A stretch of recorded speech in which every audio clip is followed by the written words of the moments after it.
26వ Asia athletics ఛాంపియన్షిప్లో heptathlon విభాగంలో తెలంగాణ యువ కెరాటం gold medal సాధించింది. గురుకుల విద్యార్థిని అగసర నందిని రాజీవ్ గాంధీ అంతర్జాతీయ విమానాశ్రయానికి చేరుకుంది. ఆమెకు ఘన స్వాగతం పలికేందుకు సోషల్ వెల్ఫేర్ రెసిడెన్షియల్ ఎడ్యుకేషన్ సంస్థల సొసైటీ ఆధ్వర్యంలో సీనియర్ అధికారులు సిబ్బంది పెద్ద సంఖ్యలో హాజరై ఆమెను సాధారణంగా ఆహ్వానించారు. సీఎం రేవంత్ రెడ్డిని యువ అథ్లెట్ నందినిని మర్యాదపూర్వకంగా కలిశారు. ఏషియన్ అథ్లెటిక్ ఛాంపియన్షిప్ పోటీల్లో స్వర్ణ పతకం సాధించిన ద్వారా విశ్వ వేదికపై తెలంగాణ ప్రతిష్టను చాటి చెప్పిన నందినిని సీఎం అభినందించారు.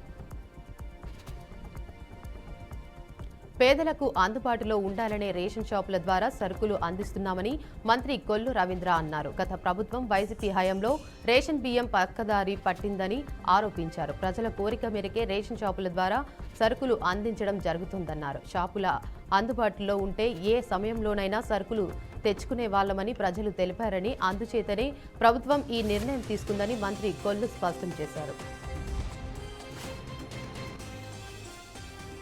రాష్ట్రంలోని స్కూల్ విద్యార్థులకు ప్రభుత్వం గుడ్ న్యూస్ చెప్పింది. పాఠశాల విద్యార్థులకు సన్నబియ్యంతో మధ్యాహ్న భోజనం అందించాలని ప్రభుత్వం నిర్ణయించింది. ఈ క్రమంలో ప్రభుత్వ స్కూళ్ల విద్యార్థులకు సన్నబియ్యంతో మధ్యాహ్న భోజనం పథకం అమలు చేస్తామని మంత్రి నాదెండ్ల మనోహర్ తెలిపారు. జూన్ 12 నుంచి 41,000 స్కూళ్లు 4,000 సంక్షేమ హాస్టల్లో ప్రారంభిస్తున్నట్లు తెలిపారు. అన్నదాతల గౌరవం పెంచేలా వారి చేతుల మీదుగానే బియ్యం పంపిణీ చేశామని మంత్రి ప్రకటించారు. ఏపీలో జూన్ 6 నుంచి మెగా డిఎస్సి పరీక్షలు యథాతథంగా జరగనున్నాయి. మెగా డిఎస్సి నిపుణుల కోరుతూ వేసిన పిటిషన్లు ఏపీ హైకోర్టు తోసిపుచ్చింది. డిఎస్సి పరీక్షలపై స్టే కోరుతూ వేసిన అనుబంధ పిటిషన్లను కొట్టివేసింది. హాల్ టికెట్ ఇచ్చామని పరీక్షలకు ఏర్పాట్లు చేశామని ప్రభుత్వ న్యాయవాది కోర్టు దృష్టికి తీసుకెళ్లారు. ఈ దశలో మధ్యంతర ఉత్తర్వులు ఇవ్వలేమని హైకోర్టు స్పష్టం చేసింది. తెలంగాణ రాష్ట్ర అవతరణ దినోత్సవ వేడుకలు సంగారెడ్డి జిల్లాలో ఘనంగా జరిగాయి. ఈ వేడుకలకు ముఖ్య అతిథిగా మంత్రి దామోదర్ రాజనరసింహ హాజరయ్యారు. జాతీయ పతాకాన్ని ఆవిష్కరించిన మంత్రి పోలీసుల గౌరవ వందనం స్వీకరించారు. జిల్లాలో కొనసాగుతున్న అభివృద్ధి సంక్షేమ కార్యక్రమాలను ప్రతిబింబించేలా వివిధ శాఖల ఆధ్వర్యంలో శకటాలను ప్రదర్శించారు. విద్యార్థులు ప్రదర్శించిన సాంస్కృతిక కార్యక్రమాలను మంత్రి వీక్షించారు. తెలంగాణ అమరవీరుల శ్రద్ధాంజలి ఘటించిన ఆయన వారి కుటుంబాలను ఘనంగా సన్మానించారు.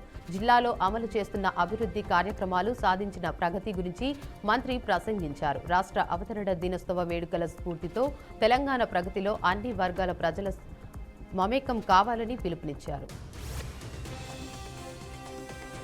కాళేశ్వరం ప్రాజెక్టుల నిర్మాణంలో అవినీతి చోటు చేసుకుందని కాంగ్రెస్ ప్రభుత్వం కాళేశ్వరం కమిషన్ను ఏర్పాటు చేసింది. జస్టిస్ పిసి చంద్రఘోష్ నేతృత్వంలో కాళేశ్వరం కమిషన్ను ఏర్పాటు చేసిన ప్రభుత్వం ప్రాజెక్టు నిర్మాణ సమయంలో సీఎంగా ఉన్న కేసీఆర్తో పాటు ఇరిగేషన్ శాఖ మంత్రిగా పనిచేసిన హరీష్ రావు, ఆర్థిక శాఖ మంత్రిగా విధులు నిర్వర్తించిన ఈటల రాజేందర్లను విచారణకు హాజరు కావాలంటూ కమిషన్ ఇటీవలే వారికి నోటీసులు జారీ చేసింది.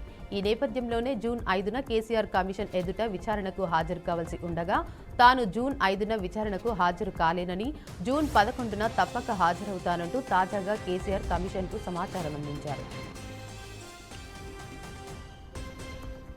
కూటమి ప్రభుత్వం అరాచక పాలన చేస్తుందని వైసీపీ నేత సజ్జల రామకృష్ణారెడ్డి మండిపడ్డారు. గుంటూరు జిల్లా జైలులో రిమాండ్లో ఉన్న మాజీ ఎంపీ నందిగం సురేష్ ఆయన పరామర్శించారు. అనంతరం ప్రభుత్వంపై కీలక వ్యాఖ్యలు చేశారు. రెడ్ బుక్ పేరుతో అధికార పార్టీ పోలీసు యాంత్రాంగాన్ని దుర్వినియోగానికి చేస్తుందని ఆగ్రహం వ్యక్తం చేశారు.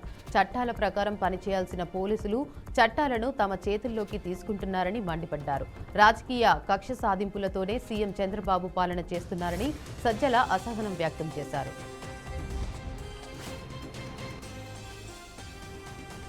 అల్లూరి సీతారామరాజు జిల్లా చింతూరు డివిజన్ ఉప ఖజానా కార్యాలయంలో ఓ కీలక అవినీతి ఉదంతం వెలుగులోకి వచ్చింది.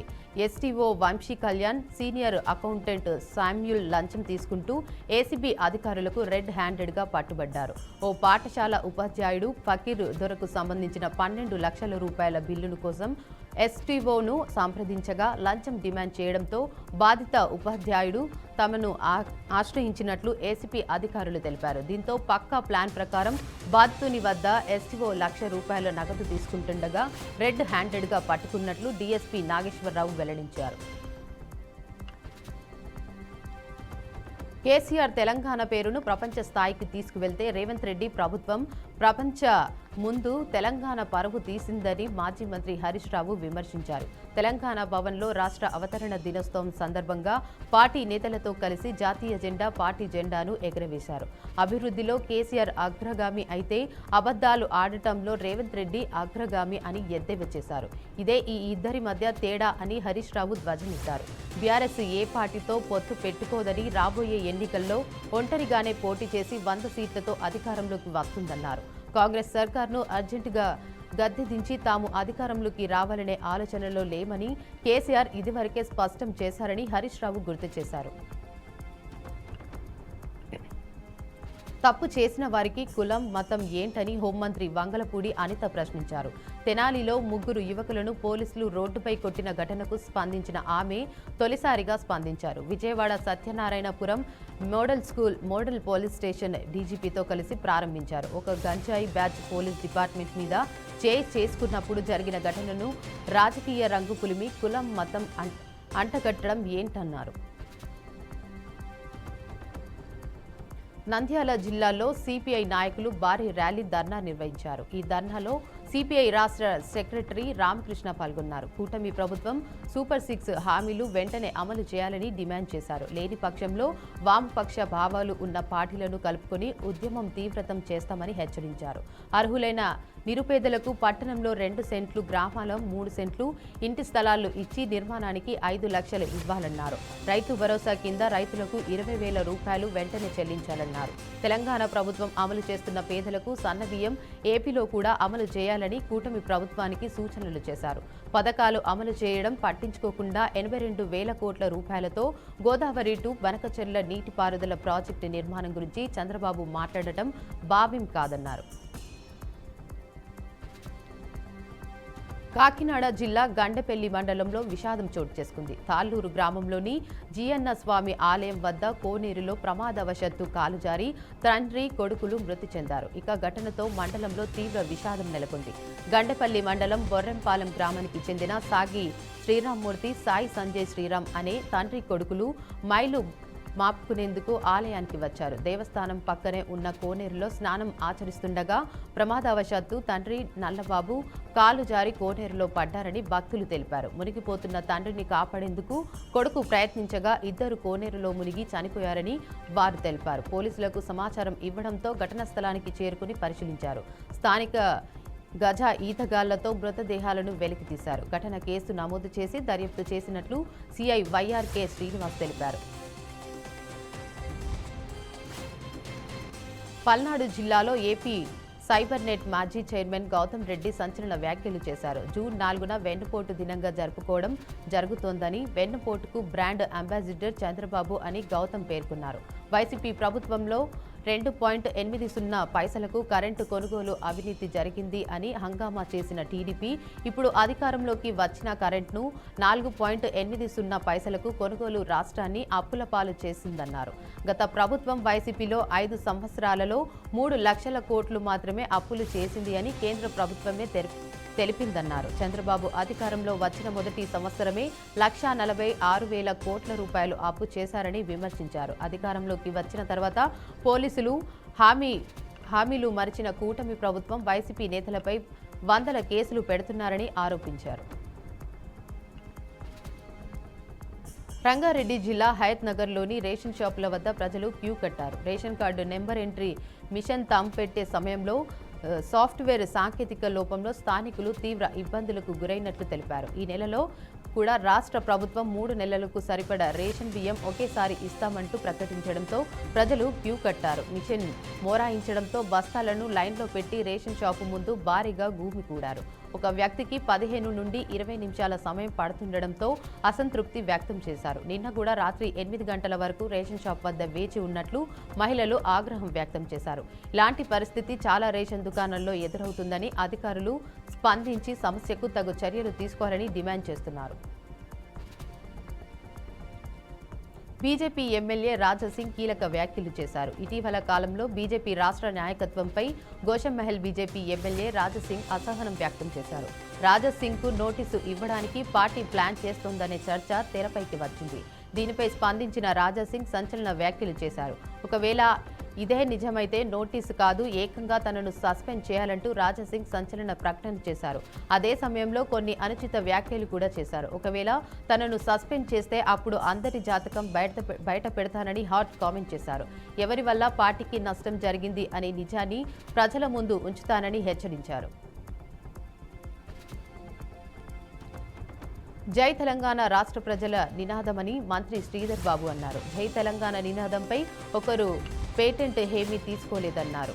ఇది ఓ పార్టీకి సంబంధించిన నినాదం కాదని ఆయన స్పష్టం చేశారు. కేసీఆర్కు నోటీసులు ఇచ్చింది కాళేశ్వరంపై వేసిన ఓ దర్యాప్తు కమిషన్.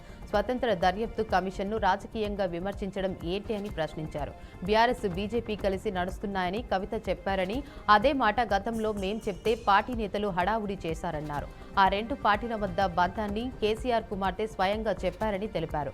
కవిత వ్యాఖ్యలపై బీజేపీ బీఆర్ఎస్ నాయకులు సమాధానం చెప్పాలని శ్రీధర్ బాబు డిమాండ్ చేశారు. నీట్ పీజీ పరీక్షను వాయిదా వేస్తున్నట్లు national board of medical suspense ప్రకటించింది. షెడ్యూల్ ప్రకారం ఈ నెల 15న పరీక్ష నిర్వహించనుండగా సుప్రీంకోర్టు ఆదేశాల నేపథ్యంలో పరీక్షను రద్దు చేసింది. త్వరలోనే మళ్లీ నీట్ పరీక్ష తేదీని ప్రకటించనున్నట్లు వెల్లడించారు. ఇటీవల సుప్రీంకోర్టు విద్యార్థులకు సమాన అవకాశాలను కల్పించడంతో పాటు పరీక్ష ప్రక్రియలో పారదర్శకతను నిర్ధారించేందుకు ఒకే షిఫ్ట్లో పరీక్షలను నిర్వహించాలని ఆదేశించింది. పరీక్ష నిర్వహణ కోసం కేంద్రాలు సమయం సరిపోదంటూ ఎస్బీఈ చేసిన వాదనలు సుప్రీంకోర్టు తోసిపుచ్చింది. కోర్టు ఆదేశాల నేపథ్యంలో ఎస్బీఈ నీటిని రద్దు చేసింది. పరీక్ష కేంద్రాలు ఇంకా ఏర్పాటు చేయాల్సి ఉన్నందున పరీక్షలను రద్దు చేస్తూ నిర్ణయం తీసుకుంది. నెల్లూరు జిల్లాలో విషాద ఘటన చోటు చేసుకుంది. ఫైనాన్స్ వేధింపులు భరించలేక ఓ వ్యక్తి ఆత్మహత్య చేసుకున్నాడు. కలిగిరి మండలం బుట్టవారిపాలెంలో కమర రత్తయ్య అనే వ్యక్తి ఓ ఫైనాన్స్ కంపెనీలో లోన్ తీసుకున్నాడు. అది కాస్త రోజురోజుకు వడ్డీ భారీగా పెరిగింది. బాధితుడు తీసుకున్న వడ్డీ కట్టాలంటూ 2 నెలల నుంచి ఫైనాన్స్ సిబ్బంది వేధింపులకు గురిచేశారు. దీంతో మనస్తాపానికి లోనై ఇంట్లో ఎవరు లేని సమయంలో ఉరివేసుకొని సూసైడ్ చేసుకున్నాడు. ఈ ఘటనతో ఒక్కసారిగా గ్రామంలో విషాద ఛాయలు అలుముతున్నాయి.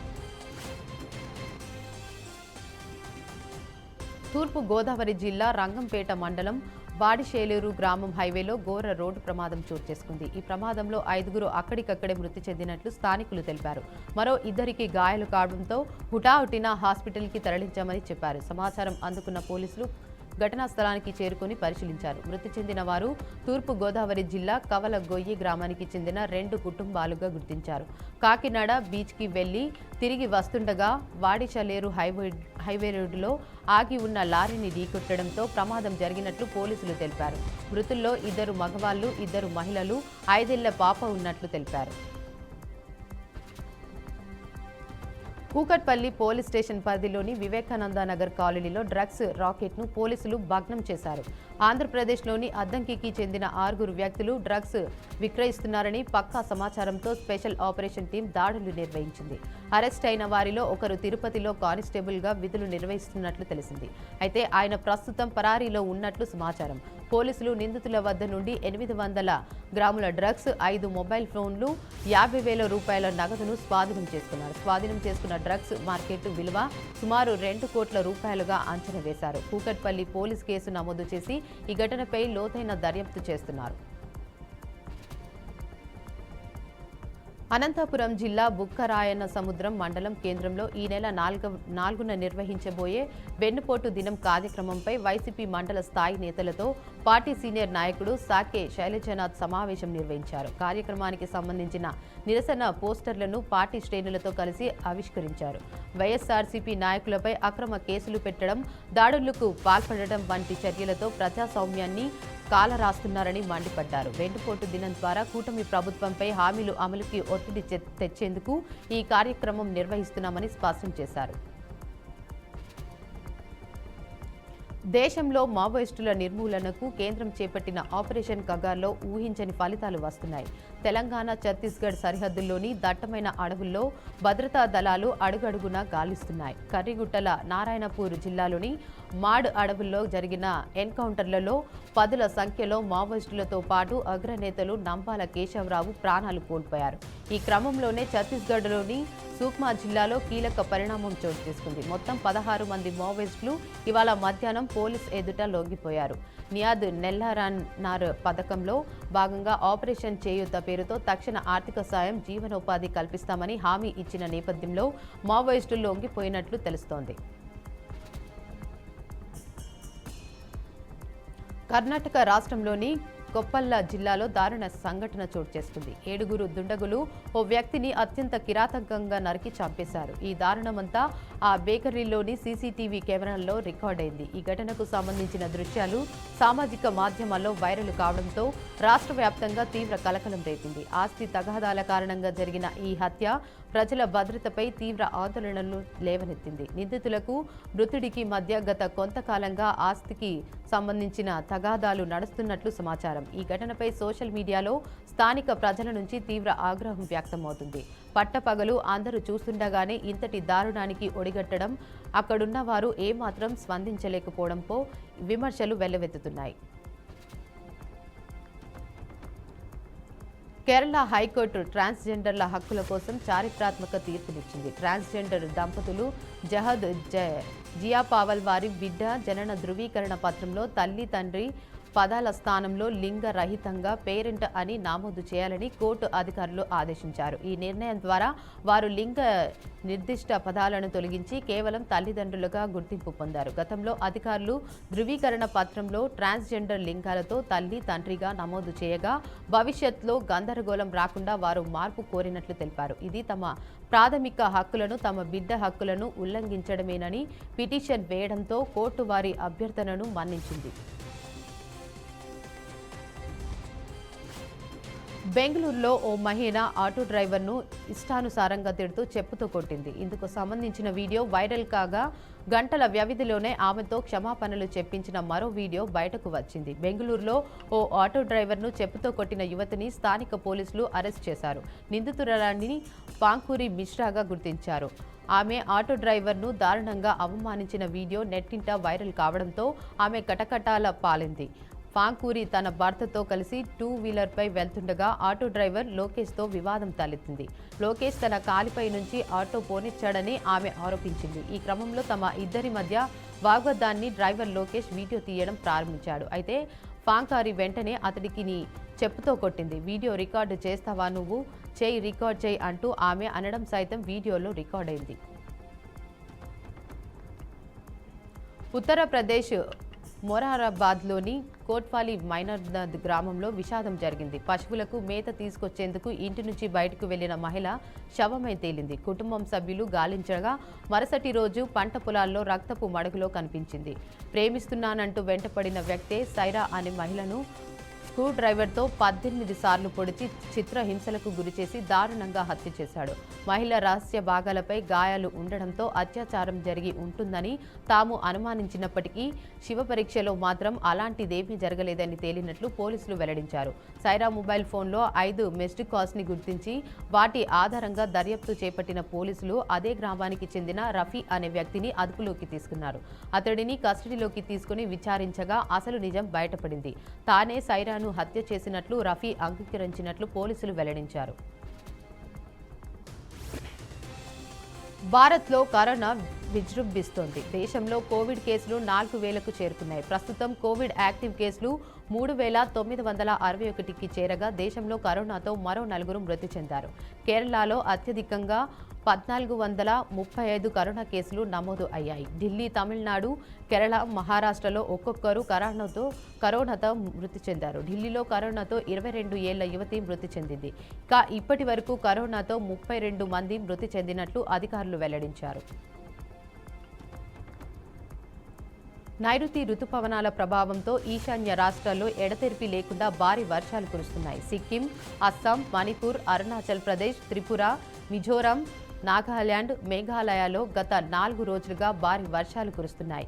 ఈ కుంభవృష్టి కారణంగా ఎక్కడికక్కడ కొండ చర్యలు విరిగిపడుతున్నాయి. కొన్ని చోట్ల వరదలు పోటెత్తుతున్నాయి. వరద ప్రవాహానికి రోడ్లు, వంతెనలు కొట్టుకుపోతున్నాయి. పలు చోట్ల ఇళ్లు ధ్వంసమయ్యాయి.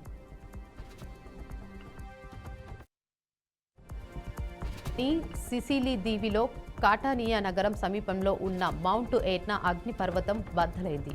ఇది యూరప్లో ఉన్న అత్యంత యాక్టివ్ అగ్నిపర్వతాల్లో ఒకటి. ఒక్కసారిగా అగ్నిపర్వతం బద్దలై ఆకాశంలోకి భారీగా బూడిద, పొగలు, లావా రాళ్లు ఎగిరి పడటంతో సమీపంలోని ప్రజలు, పర్యాటకులు భయంతో పరుగులు తీశారు. బూడిద మేఘాలు ఆకాశంలో 6,400 మీటర్ల ఎత్తుకు ఎగసిపడగా 300 మీటర్లు ఎత్తు వరకు రాళ్లు ఎగిరిపడ్డాయి. ఈ వాల్కనో పేలుడు వలన కాటానియా విమానాశ్రయంలో విమాన రాకపోకలు నిలిపివేశారు. ఐపీఎల్ 18వ సీజన్ ఆఖరి ఘట్టానికి చేరుకుంది. నేడే తుది సమరం మోగనుంది. అహ్మదాబాద్లో జరిగే ఫైనల్లో royal Challengers Bengaluru, Punjab Kings title కోసం తాడో పేడో తేల్చుకోనున్నాయి. 2 నెలలకు పైగా ఇండియన్ ప్రీమియర్ లీగ్ క్రికెట్ అభిమానులకు అలరించింది. భారత్, పాకిస్తాన్ మధ్య ఉద్రిక్తత పరిస్థితుల నేపథ్యంలో లీగ్కు కాస్త బ్రేక్ పడినా ఆ తర్వాత మళ్లీ పునఃప్రారంభమైంది. 10 జట్లలో Punjab Kings, Royal Challengers Bengaluru, Gujarat Titans, Mumbai Indians టీంలు ప్లే ఆఫ్స్కు చేరుకున్నాయి. క్వాలిఫైయర్ 1లో పంజాబ్ను ఆర్సీబీ ఓడించి నేరుగా ఫైనల్కు చేరుకుంది.